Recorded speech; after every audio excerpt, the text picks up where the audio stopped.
Smack talking where the legends live and the rookies get schooled in law.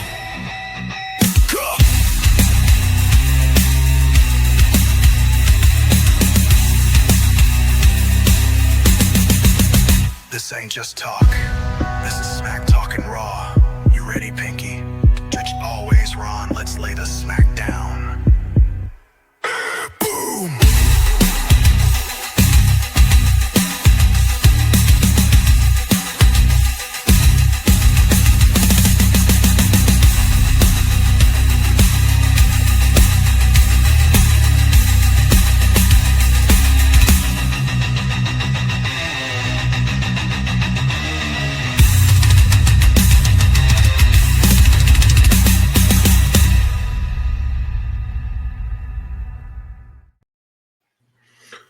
Welcome, ladies and gentlemen, to another episode of Smack Talking Raw.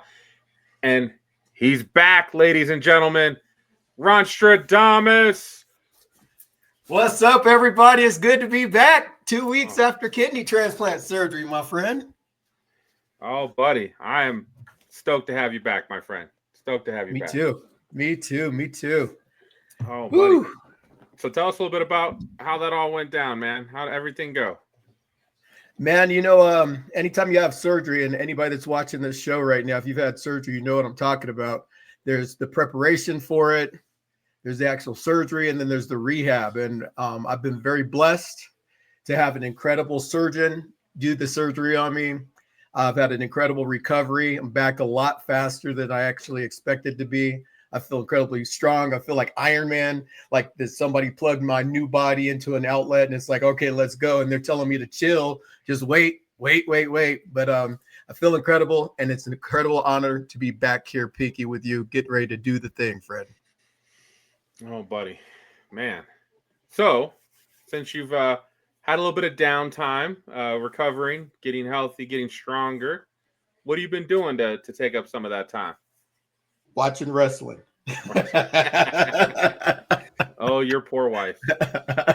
My poor wife, indeed, man. I've been watching all the new stuff. I've been watching all the old stuff, and even the super old stuff, going back to old AWA footage and everything, just so I could get a sense of like why I'm disenfranchised with what's been going on with WWE product right now. And so, like, I'm gonna give you a little bit of a rant.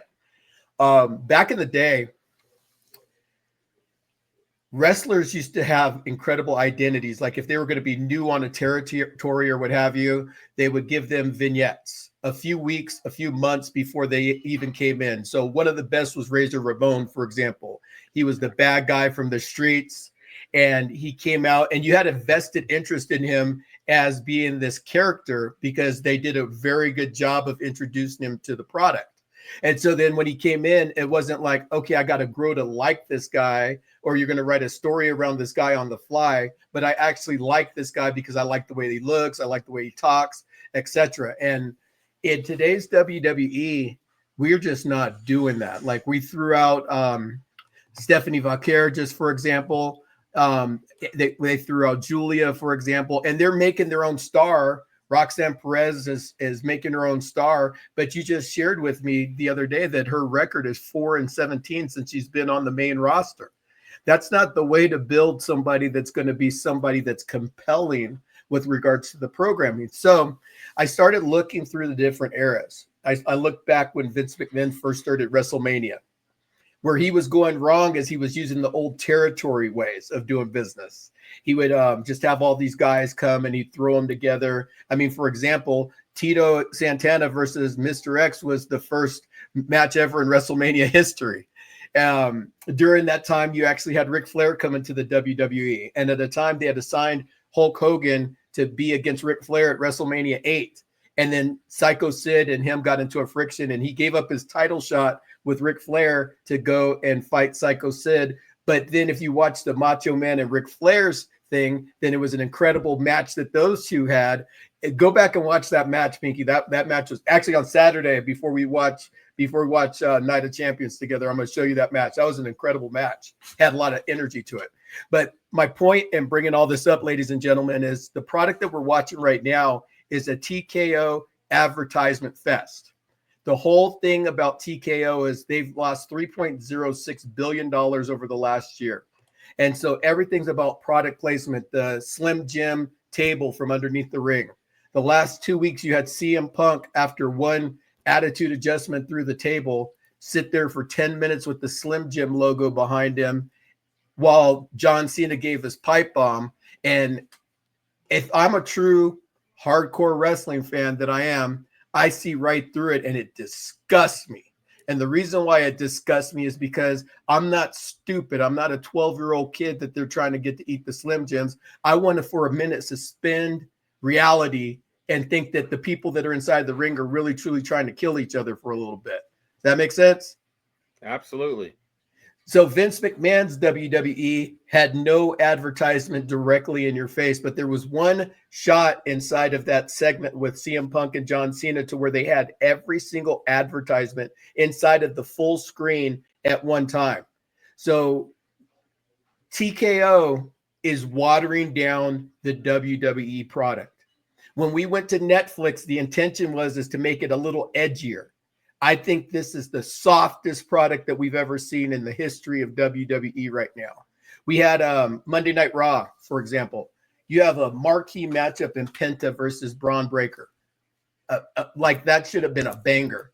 And it was marshmallow soft. You know, it was like you had two great ones in there. And I know Penta's your boy. I know Braun is my boy. So I was like looking for it. And Penta's my boy. I'm like, this is going to be epic. It was all right, you know? So taking a look at wrestling today from a new set of eyes, I'm just really hoping that as TKO starts to phase itself out and ultimately looks to sell the WWE umbrella, that we get someone in here that's passionate about bringing the product back to fruition, because right now it is not it, for sure, 100%.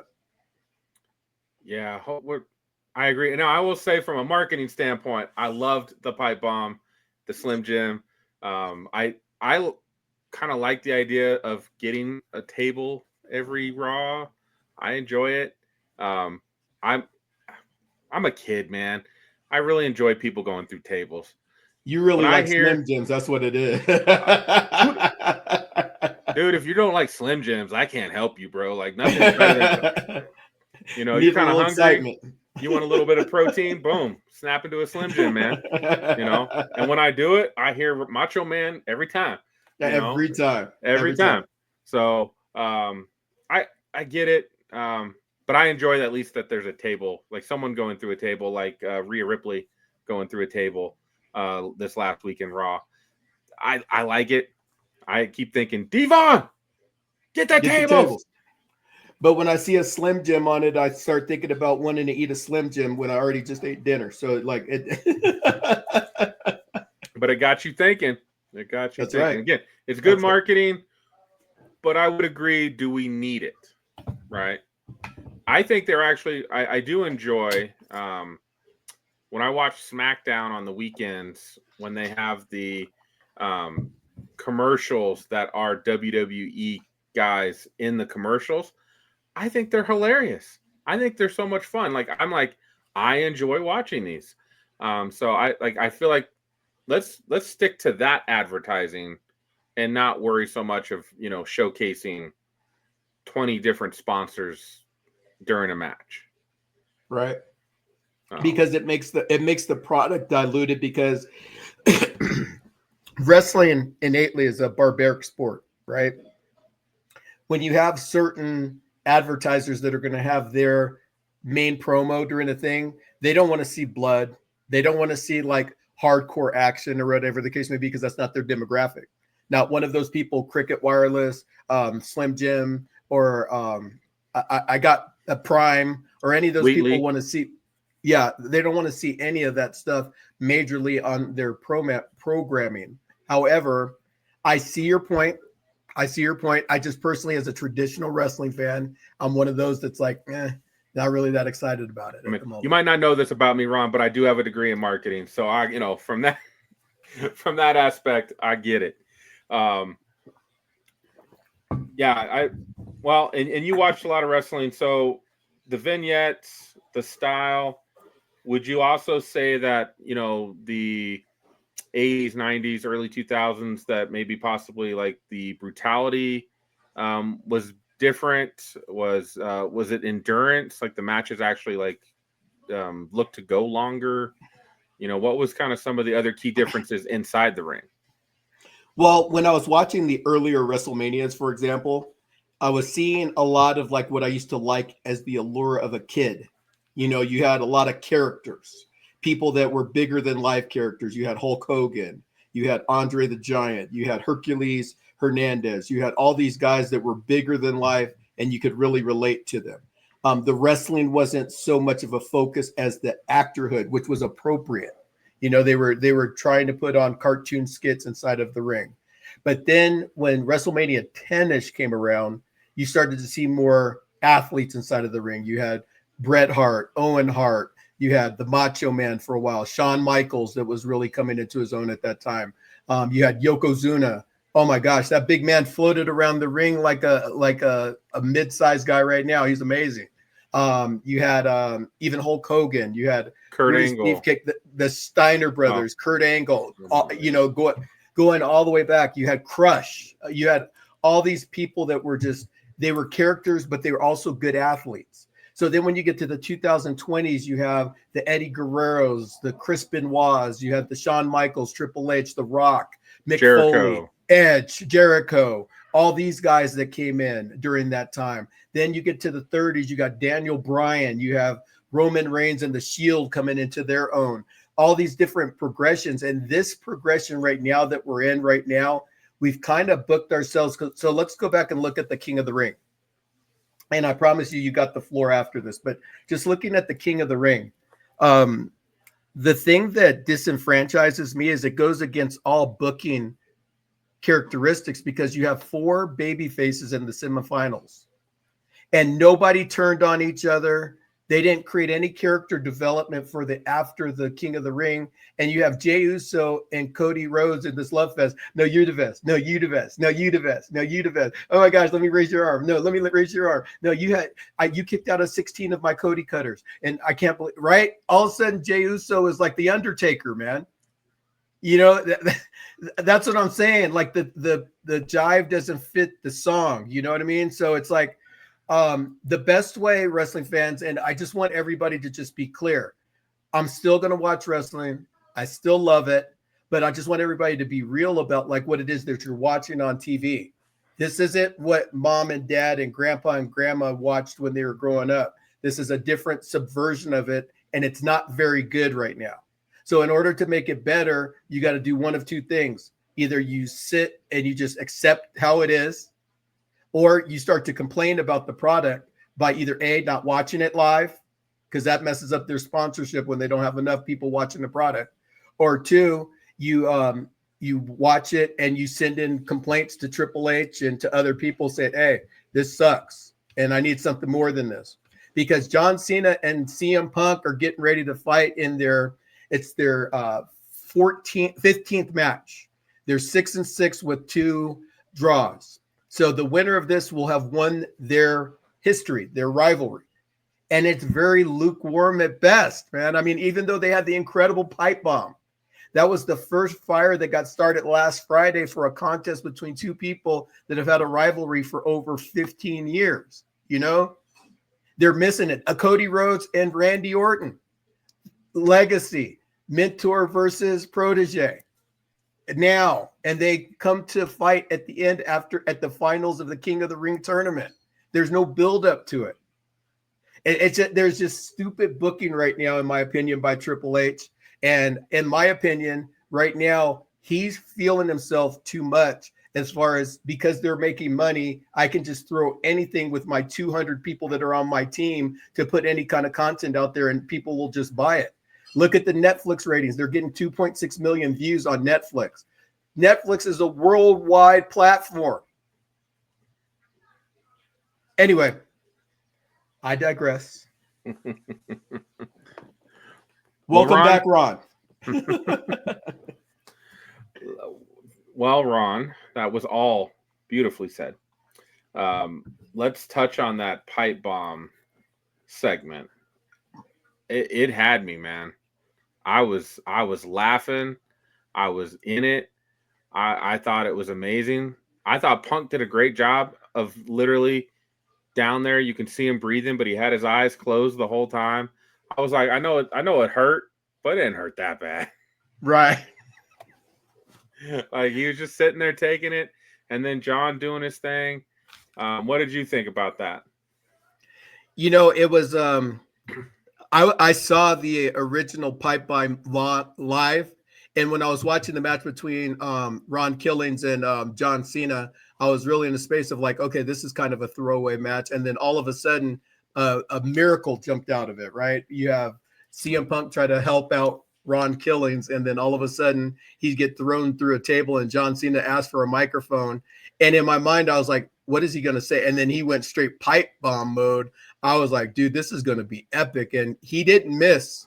He didn't miss. There's a couple other things that he could have thrown in there that would have made it epic. Like if he would have referenced AEW or something like that, it would have gone to the next level of it. But I mean, for it being a Cena promo, I would say that it was definitely in the top 5 Cena promos that he's ever done. I even love the fact that he was just up there like, I don't even dislike you. Right. I like you more than anybody else in that locker room, in any locker room you've shared with. That was incredible. Loved it. I just and I loved that we had the Ron Killings match, and again, I believe it was it John Cena and R-Truth that was having a match that then got interrupted by CM Punk for the pipe bomb? Isn't that when the pipe bomb happened?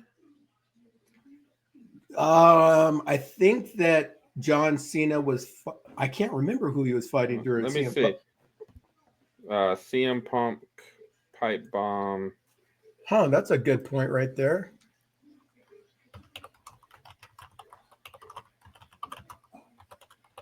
Yeah, I'm trying to see who the match was with, because it I want to say it mirrored it almost exactly.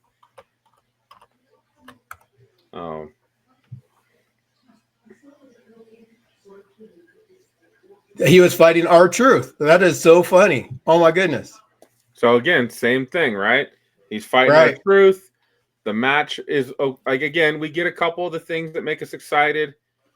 Nothing major, and then you completely forget there was a match because of this. And it was a DQ. Nobody won, nobody lost, right?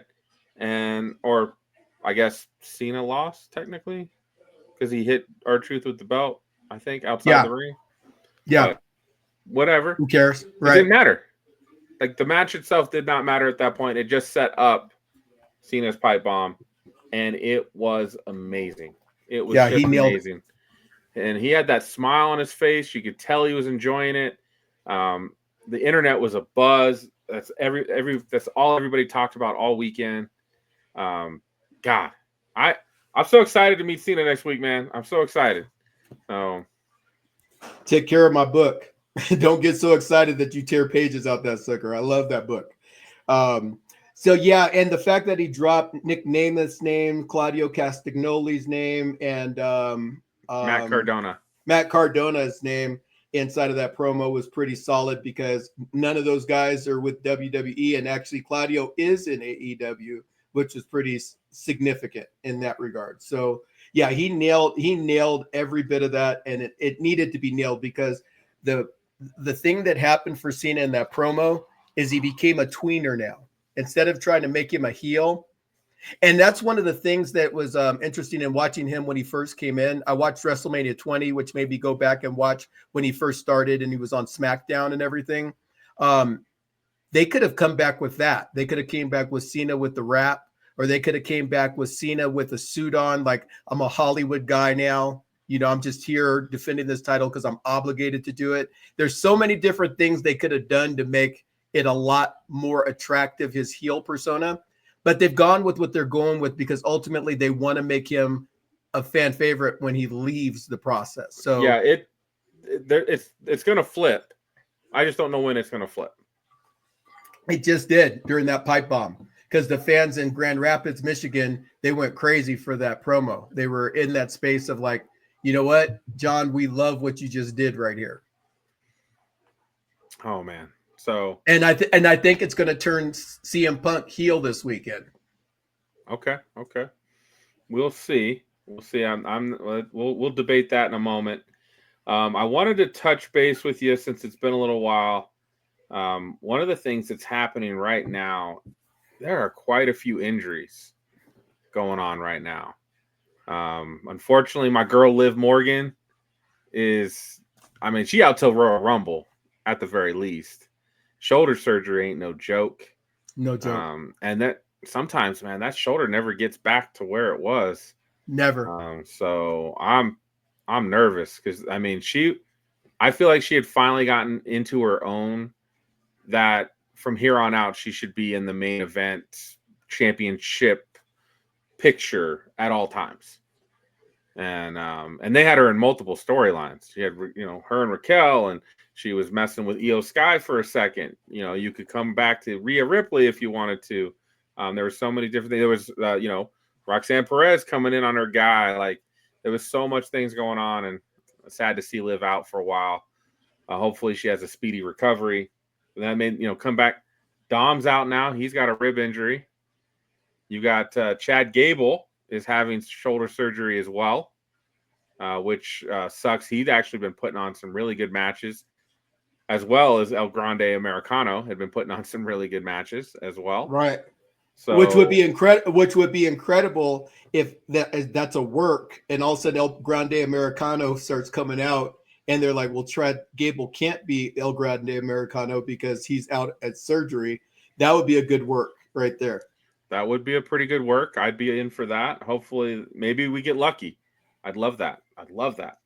And then who was the other one that's hurt that I had on my list? Oh, LA Knight. At least they say he's hurt. He took 3 tsunamis.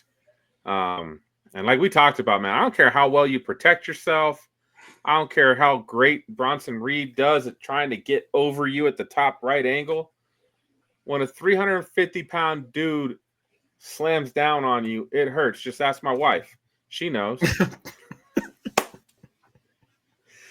I'm gonna cut that one just for her. I'm glad we're on YouTube right now because so LA Knight's out for a while. He'd been gaining some steam.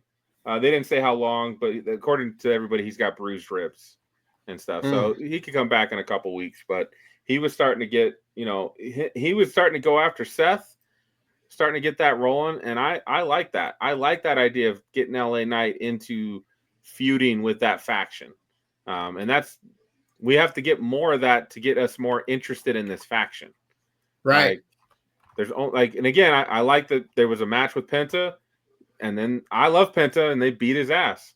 Well, that's what the faction should be doing right now. Right? NWO, when they first came out and then they started punking everybody, it's kind of what this needs to do. They need to punk everybody. They need to have people stand up and like, we're not going to take it anymore. We're going to beat up on you. And now we have something that's actually, engaging and entertaining. Right?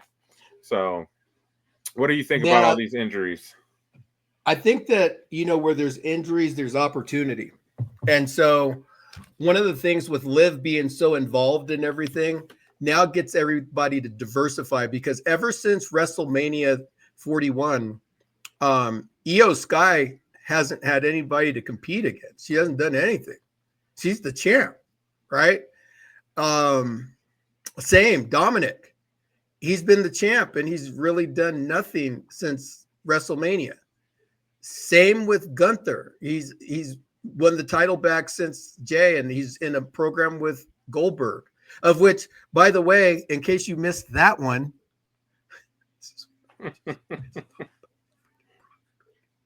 hold on, let me push mute real quick so I can say what I want to say. Hold on just a second.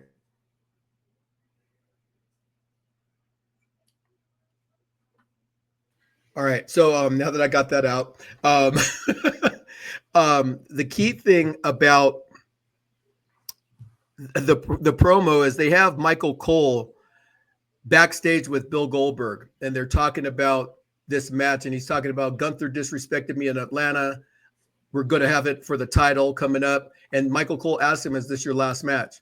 And he says, I don't know. But then Michael Cole comes back live. And he says, well, this could be Bill Goldberg's last match, his retirement match. But what if, and he said, I asked him, but what if you win? And he's like, oh, right. That's stupid booking, man. Stupid booking. You want somebody that comes back that wants the title. You don't want somebody that comes in as a part-timer that's if I win the title or not. That's why I watch the product, is because at the end of the day, I want people that want the belt. That match is 2 weeks away. I think Goldberg wins. Do you? I feel like Goldberg wins because I can't. They can't have Gunther smash him in his last match. But I feel like if he wins, now you can build. Well, there's two things I feel like can happen. You can have Goldberg win, and then you can have Seth Rollins and his guys come out and cash in and take that title. And then then Goldberg didn't, he didn't lose to Gunther, but he did lose to, Seth beat his ass because he was already, worn out, right? And we'd expect that. That's an easy cash in. Again, we can draw the cash in out a little bit longer too. I'm okay with that. But I feel like that's a device that we could use to say Goldberg looked good. He won the title one last time. We've got him up there with the title in his hands, feeling good. And then out of nowhere, the faction comes out, ring the bell. Seth Rollins is kicking his ass. So I didn't see that coming. That's a good angle right there, my friend. So we got that. We could have Goldberg win, and then you could build it up for one more time at SummerSlam and have Gunther get it back. You could have somebody else come up with something. I mean, we got 2 nights to fill. We got a lot of stuff we got to get going for SummerSlam. A lot of content. Because content. As of next weekend, we're 1 month from SummerSlam. Yes. We're on the train is on the tracks, my friend. So we've got to make that happen. I talked about it last week. I still don't know why we need this match. I don't know why this match needed to have a title attached to it. I loved Goldberg back in the day. Absolutely loved Goldberg. Now, as I've gotten older and I've been paying more attention to how guys work together, how they pull off certain moves, you go back and watch Goldberg matches, that dude didn't know how to do anything. He's just a brute, and he would normally hurt some of his, his teammates. Not on purpose, just the fact that he just didn't know what he was doing. He didn't have enough time on task. He didn't have that 10,000 hours doing something to make him an expert. Right. He just came in and started doing it. Right. So and his last couple matches, these come back, none of them have looked good. It's kind of like, I'm enjoying this last year, Cena, because I feel like he's been working enough to get back in his groove so that he doesn't look awful. Some of his matches over this last 8 years that he lost all of them, some of them he didn't look very good either. Because you can't go a year without wrestling, come back in, jump in for a match, and then leave again and expect just to be look sharp. good. Right. It just doesn't happen.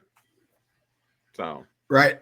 I'm watching the product right now, and so in watching the product, one of the things that just we have 2 nights of SummerSlam.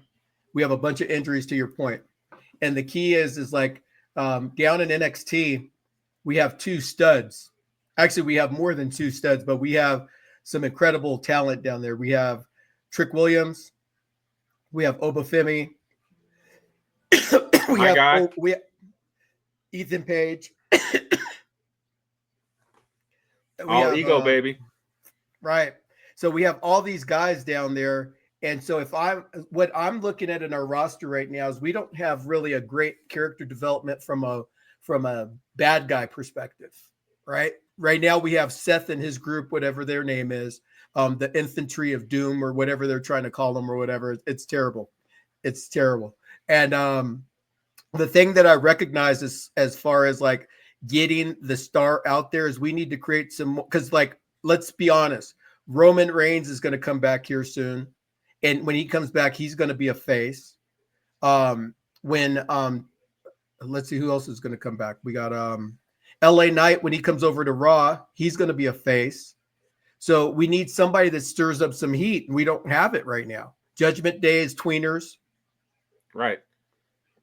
Well, they've been comedic relief for so long that you don't even hate Finn anymore. Right. And Finn puts on such great matches every time he goes out. He's so damn good. It's hard to hate him at this point. Dom as well. Like, that's why Dom is getting over with the crowd, because every time he goes out, he puts on a damn good match. Yes. Even though he's kind of a douche, right? And we know that. The biggest issue, and even with, coming back to Seth Rollins, he's got, so not quite Bronson Reed, but Braun Breaker is like the next big thing. The crowd digs him every time he comes out. Woo, woo, woo, woo, woo. Like they love it. A lot of the fans still love Seth Rollins. I love Seth Rollins. He comes out and I'm like, ooh, I'm in it. And so then when he starts trying to be a bad guy, like, we're just not feeling it. We still can't boo him. We're still cheering. They have to really flip the script and start being evil to get us to boo and then also care as well. Because right now it's kind of, watching Bronson Reed do tsunami after tsunami on LA Knight, I was like, oh, damn. But after that, it was like, I'm not feeling that heat. And then that's one of the problems is they've got that, and we've got too many faces. And I think in society now, it's cool to like the bad guy. So I think it is tough as well to truly have a character that everybody hates. And nobody's doing it better than Logan Paul. Right. But also you have Paul Heyman, a magician at working the crowd, right? Instead of letting Seth freaking Rollins come out every week and tell everybody how he has the briefcase and he can use it anytime he wants to because he's the Mr. Money in the Bank and I had it 10 years ago, right? Instead of that going on, have Seth Rollins say, you know what? From now on, I'm going to have Paul Heyman do our talk and we're going to just get the job done. And then have Paul Heyman come out and he starts getting the crowd on fire. And then everybody wants to hear from Seth and he drops the mic like, you just heard what Paul said. And then they start creating a different dichotomy, then changes music. You got to change their music. If I come out to the ring and I'm getting serenaded, there's a part of me that I don't want to let go of that ego, but you change his music to something like funky to where it's like, I hate that. Now I hate you because you changed the music I like. It goes a long way to start getting people to start to dislike you. Anyway, that's just common sense. I see it. One of the best matches that I watched recently also was at WrestleMania 20 between Chris Jericho and Christian, where Trish Stratus was in the mix of it. And that was a real catcher because in WrestleMania 20, Chris Jericho liked Trish Stratus. And he thought he was going to get Trish Stratus. And Christian was like beating on her, wrestling her, promising her that he would let her pin him and all this sort of stuff. But it was all a ruse so that Trish Stratus could slap Chris Jericho and cost him a match and everything like that. It's incredible writing. Go back and watch it. It's incredible. Good job. Now we don't have anything like that at the moment. Right now we have a bunch of predictability going on the show. And I'm hoping, because a year ago, just to go back in time, before WrestleMania 40, Triple H, The Rock, and TKO were writing about as great as that I've ever seen professional wrestling being wrote. They were in sync and they were on fire, starting when CM Punk came back at Survivor Series all the way to WrestleMania 40. They nailed it.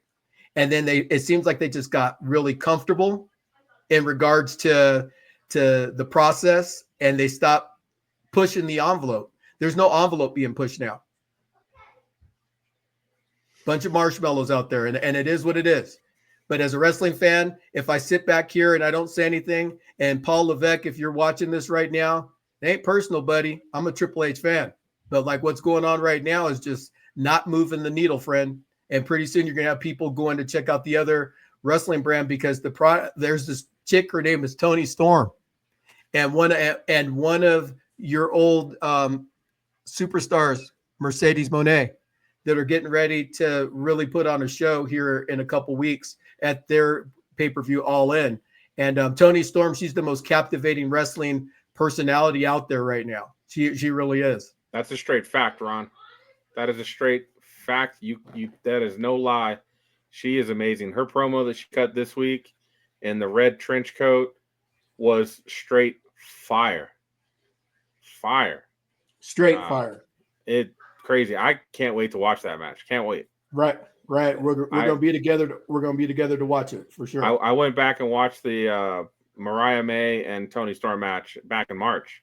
Fantastic match. I mean, she's just on fire. They're letting her do her thing, and she's getting to do the things I wish they would let wrestlers in WWE do. Forget some of the sponsors. Forget all this. Let's take it back to creating that full character that can go off the rails sometimes.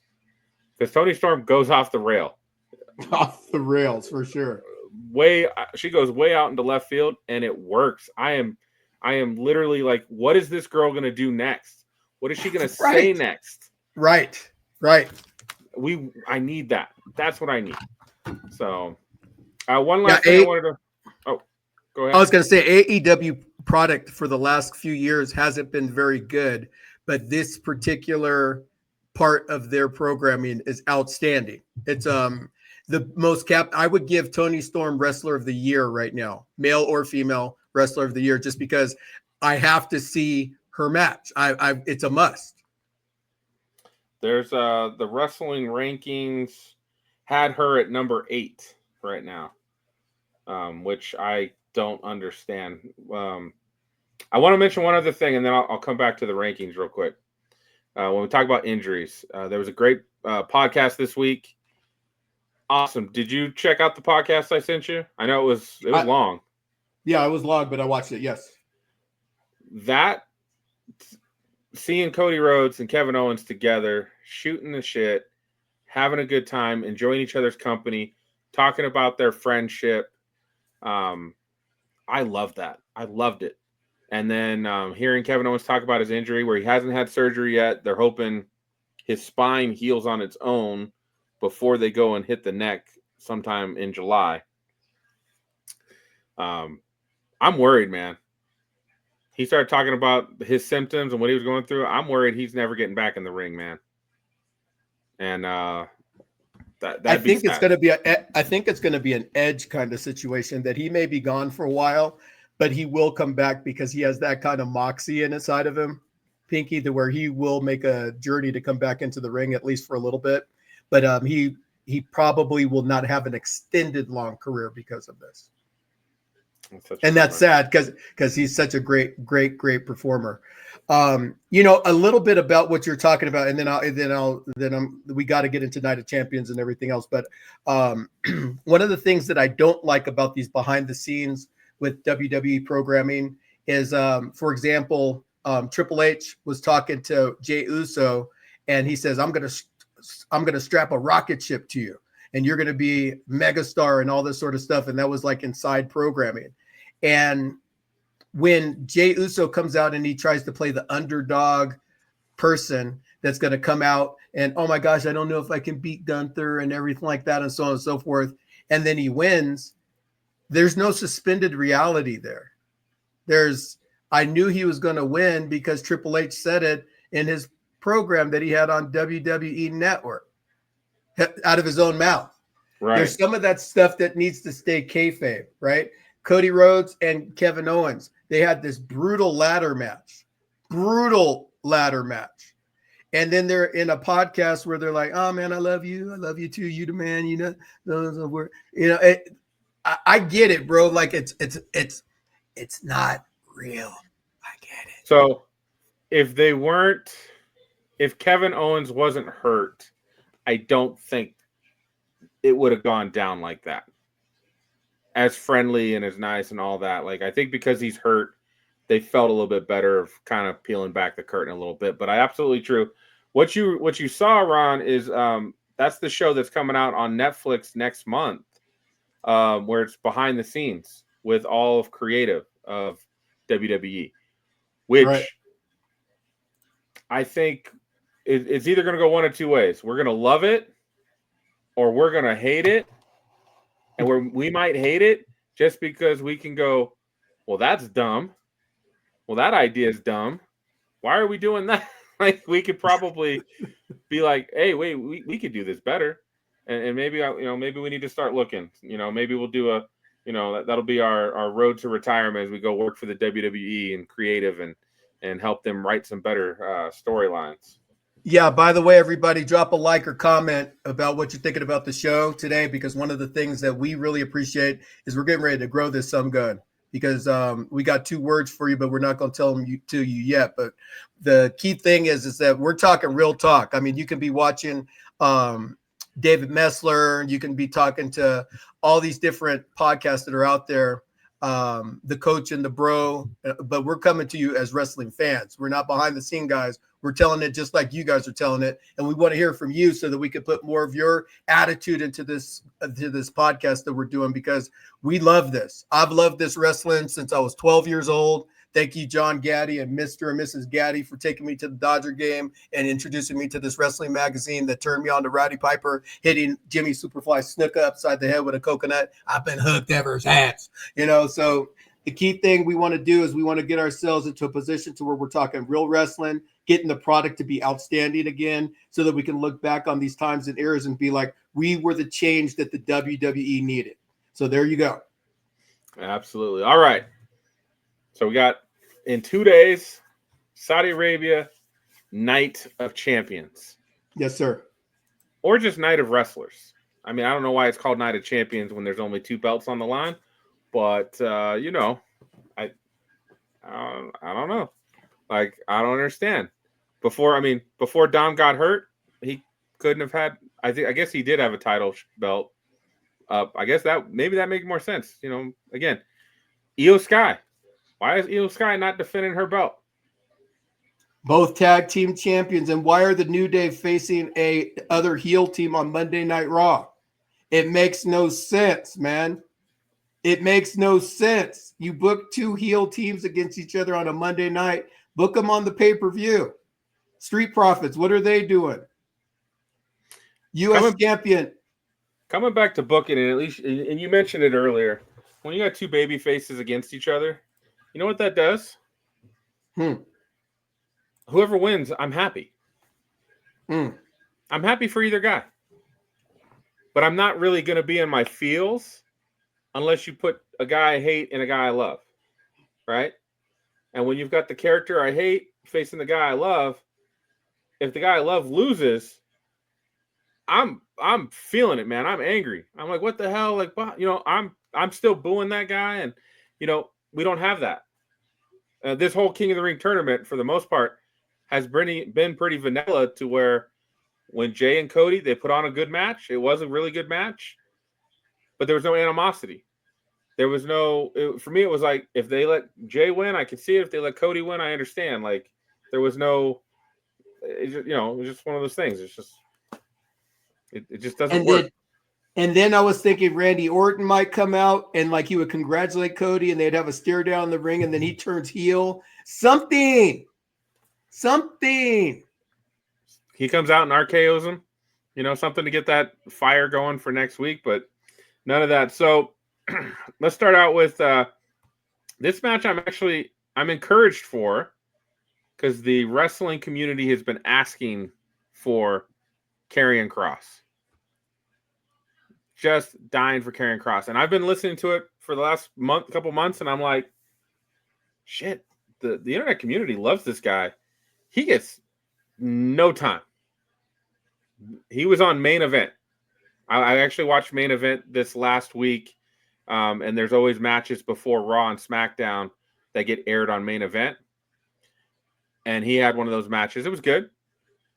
He puts on pretty good matches. The community and the crowd seem to love him. How he doesn't get any more time.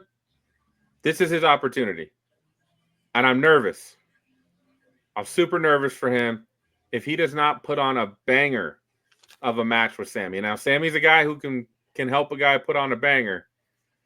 If he doesn't put on a banger, he's probably done. Like, this is his moment to shine, and he's got all the pressure because win or lose, he needs to have a really good showing.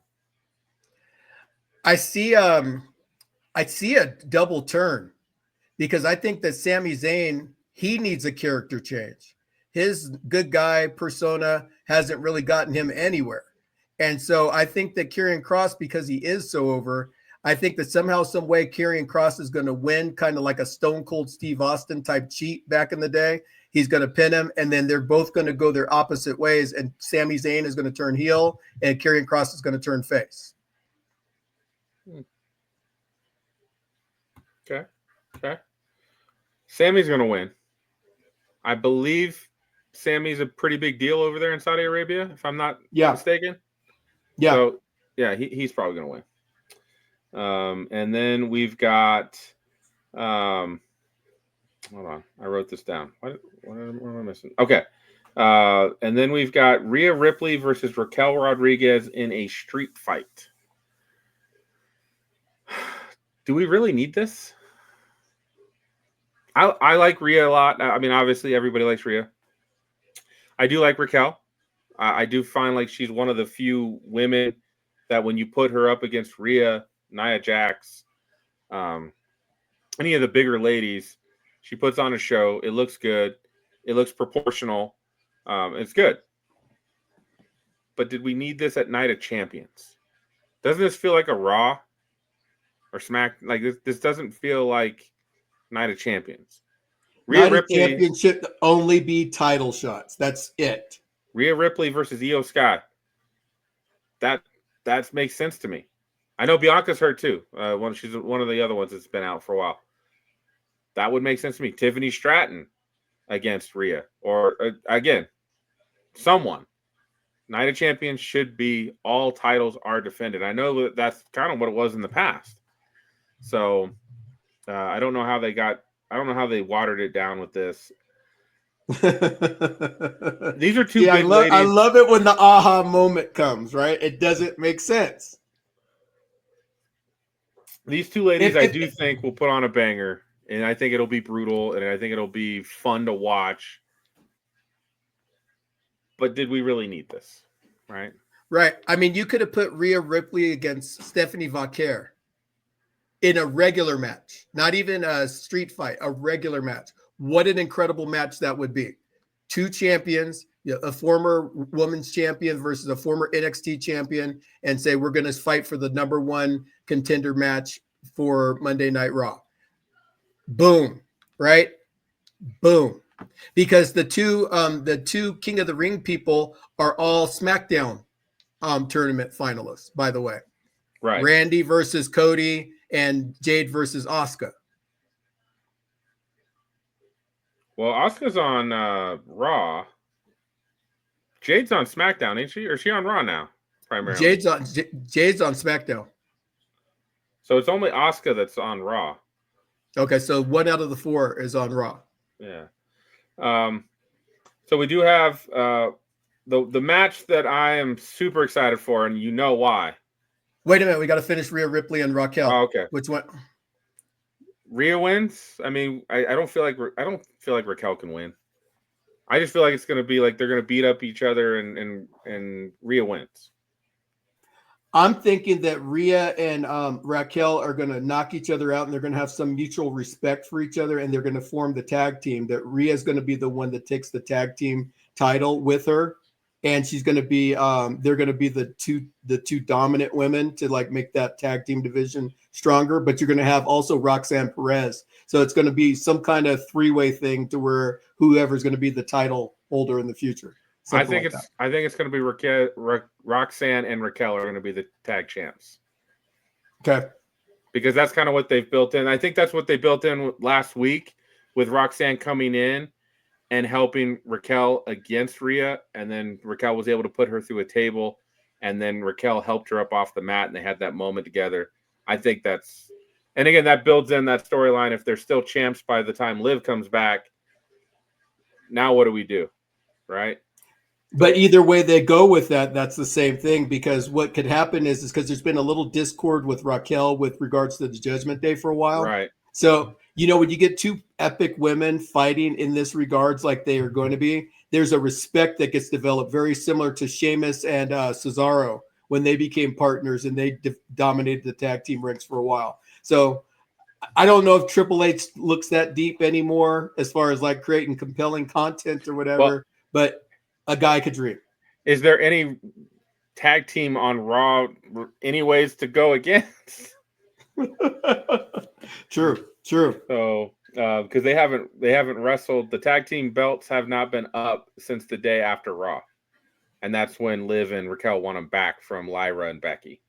So all right, you know my man, he's coming, he's all gas no brakes, Jacob Fatu against Solo Sikoa, who is pretty damn funny right now. He's got me, man. I'm in on Solo.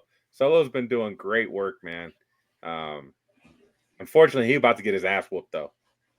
He about to get his ass whooped. Unfortunately, I think that Solo Sikoa is going to win this belt this coming weekend. No.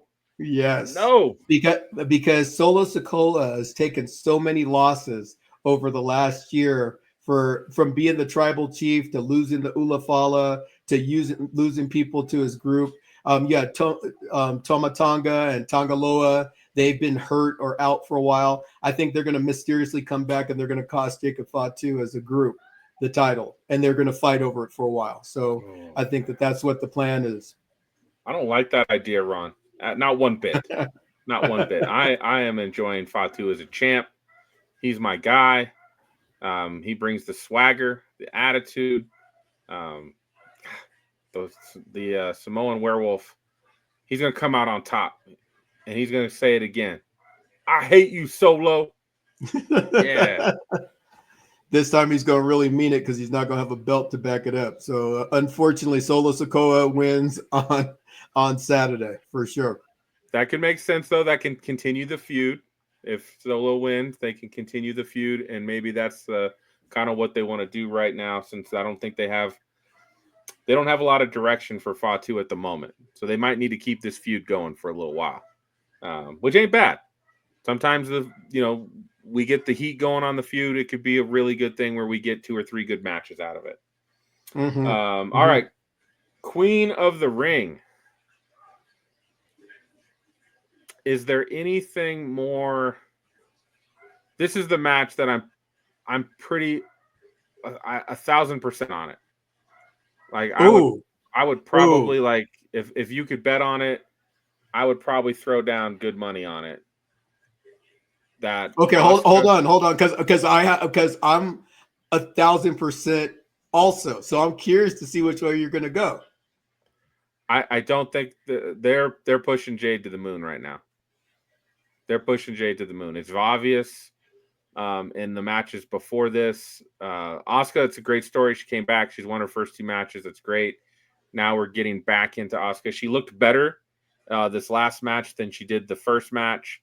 So I think the arrow's pointing back up for Asuka. I do think possibly want to get an Asuka Io Sky match, but for me, the money's on Jade. That way, Naomi can come back and mess with Jade.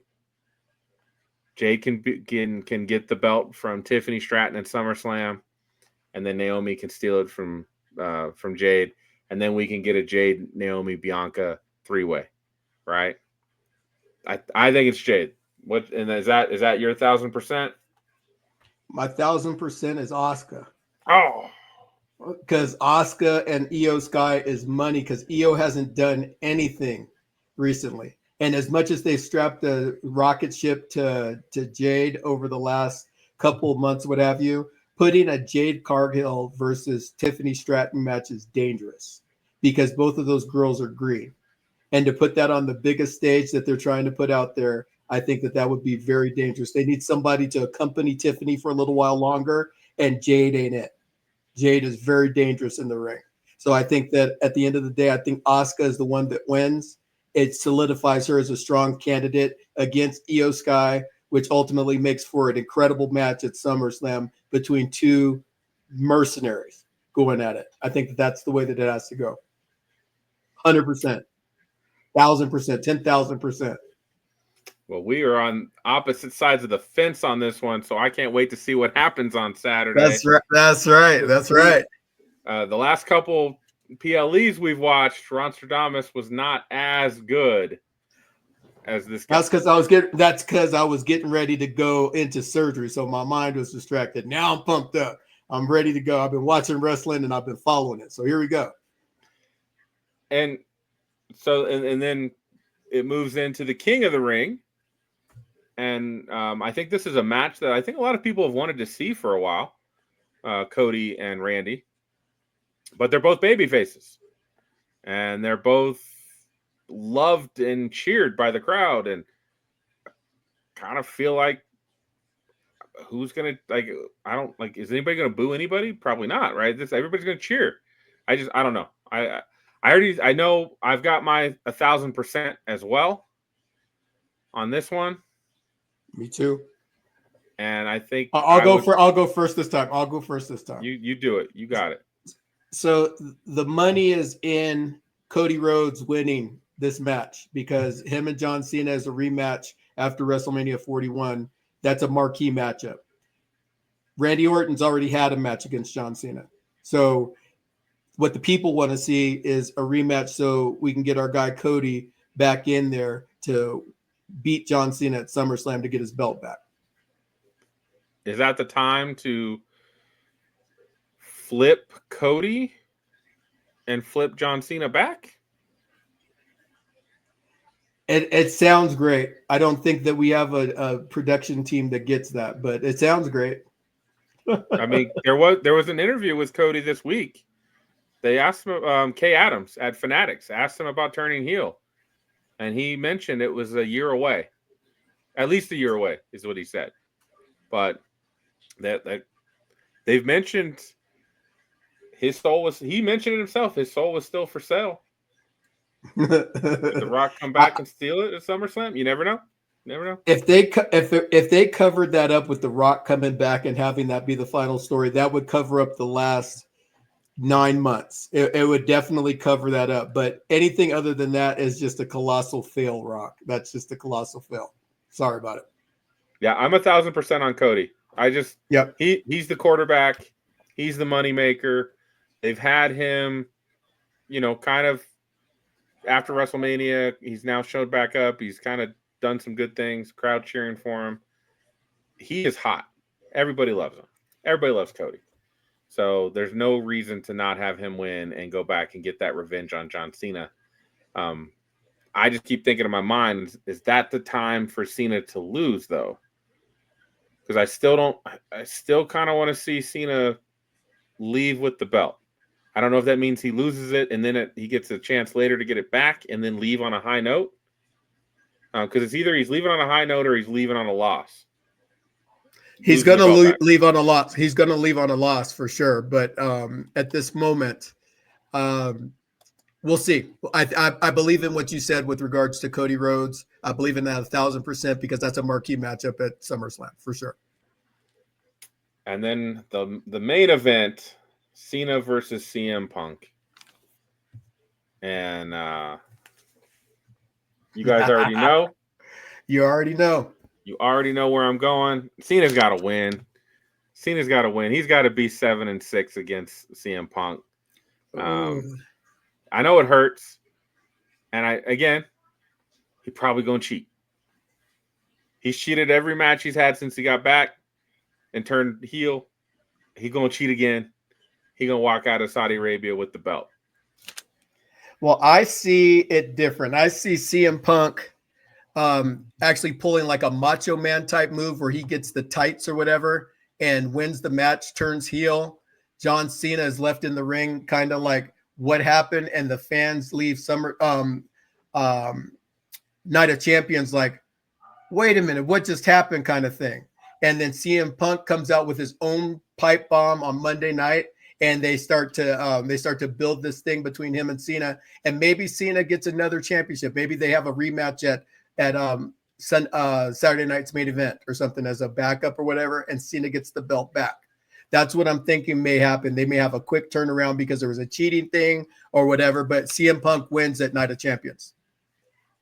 So then you've got CM Punk versus Cody Rhodes at SummerSlam. No, you have John Cena versus Cody Rhodes at SummerSlam because John Cena would win the title back at Saturday night's main event. I don't think we have a main event in between. Oh, wait, we have a main event next. Yeah, never mind. Sorry. Yeah, we do have a main event in 2 weeks. So you're saying they would play it back again in 2 weeks?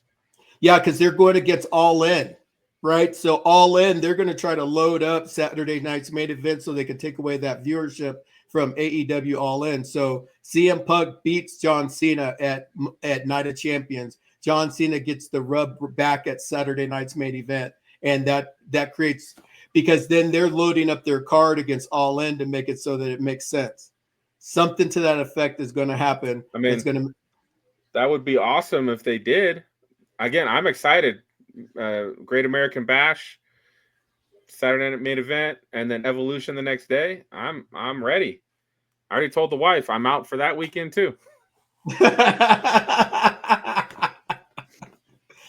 You know, as much as I bash on wrestling right now, what I'm seeing is that we have a comprehensive product coming, and if it's done right, we'll be right back in love with it. And that's what I'm hoping for. And for everybody that's watching wrestling, and drop your comments and likes and what you agree with, what you disagree, what your match predictions are, because at the end of the day, we represent you. We're one of you. We're sitting out in the crowd. We're not on stage, and we're not those people that are getting paid to do this. We do this because we love it.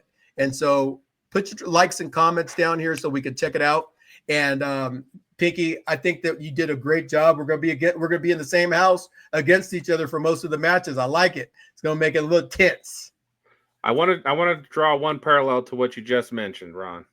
So, wrestling fans, we love our stories, right?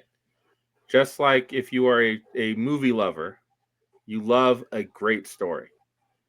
And even in Hollywood, they're having the same problem. They're having a hard time telling great stories because they chop a movie up to less than 2 hours. They they cut out the stuff. Oh, it's got to be this. The pacing's all right. And then sometimes there's 10 people that write a movie. So there's 10 different writers touching something. So you lose something each time and you never get that full story. I feel like that's where we're at in wrestling, right? At the same point, we're just not telling enough compelling stories that really make us have those feelings like we used to get. And we need to get back to that. Yes, we do. Yes, we do. So our first episode back since the kidney transplant. And so you can see I lived through it and I'm living my best life. And you know what? As we are smack talking raw, we got one thing to say to you. If you're not liking our show, we got 2 words for you. Suck it! See you next week. You be good, partners. I'll see you Saturday. Fresh show.